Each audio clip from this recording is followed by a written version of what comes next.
दीदी आप चिंता मत करना, मैं अपना घर अच्छे से संभाल लूँगी। विनीता की शादी के 6 माह पहले ही उसकी ननद शिवानी की शादी हुई थी। अब उसके घर में सास ससुर और पति के सिवाय और कोई नहीं था। विनीता भी अपनी गृहस्थी में एडजस्ट होने की कोशिश कर रही थी और सबको खुश रखने की भी कोशिश करती थी। पर उसकी हर कोशिश उसकी ननद की तारीफ़ों के आगे फीकी पड़ जाती। उसकी तारीफ़ कभी कोई नहीं करता, उल्टा हर काम में कमी निकल ही आती। विनीता जब भी बाजार से घर के लिए कुछ लाती तो सासू माँ कहती, तुम ये बेकार में लाई, ऐसा ही सामान पहले से रखा है। शिवानी को इन सब का बहुत शौक था और उसकी पसंद भी बहुत अच्छी थी।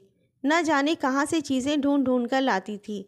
बात चाहे घर के फर्नीचर की हो या पर्दों की, कुछ भी चेंज करना हो तो सासू माँ कहती, अब की बार जब शिवानी आएगी तब कर लेना उससे पूछकर।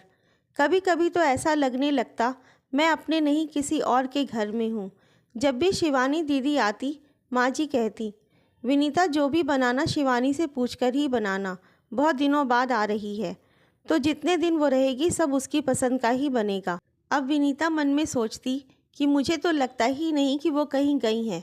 ऐसा लगता है जैसे वो यहीं पर नज़रें जमाए बैठी हैं। अगर कभी कोई सामान गलती से टूट जाए तो सुनने को मिलता, कितने जतन से मेरी बेटी ने ये सब लिया था, अब किसी दूसरे को इसकी कदर कहाँ।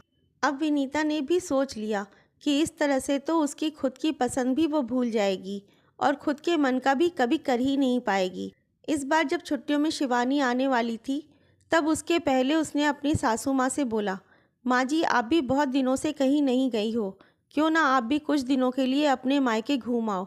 मामी जी कई बार कह चुकी हैं कि आप आती ही नहीं, फिर दीदी भी आ जाएंगी तो आप कहीं जा भी नहीं पाएंगी। घर की चिंता आप मत करना, मैं सब संभाल लूँगी। और माँ जी अपने मायके चली गई। इस बीच विनीता ने घर का नक्शा ही बदल डाला।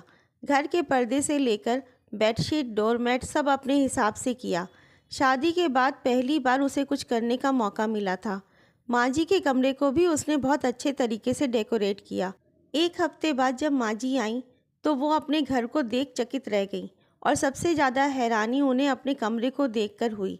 सब एकदम व्यवस्थित था और अच्छा भी था। जब शिवानी आई तो विनीता ने सिर्फ उसकी ही पसंद नहीं बल्कि कुछ अपनी पसंद का भी बनाया और कहा, दीदी इस बार सिर्फ आपकी पसंद नहीं बल्कि कुछ अपनी पसंद का भी बनाया है। इससे एक चेंज भी हो जाता है और हम एक जैसे से बोर भी नहीं होते और समय के साथ साथ अपनी पसंद को भी बदलते रहना चाहिए। इस बार घर की तारीफ शिवानी ने भी की और कहा, अब मुझे घर की कोई चिंता नहीं, इसे भाभी बखूबी संभाल रही हैं। तब विनीता बोली, हाँ दीदी आपको अब चिंता करने की कोई ज़रूरत नहीं है, अब यही मेरा घर है और इसे मैं अच्छे से संभालने की पूरी कोशिश करूँगी। आपको ये वीडियो कैसी लगी कमेंट करके ज़रूर बताएं। लाइक शेयर एंड सब्सक्राइब करें। धन्यवाद।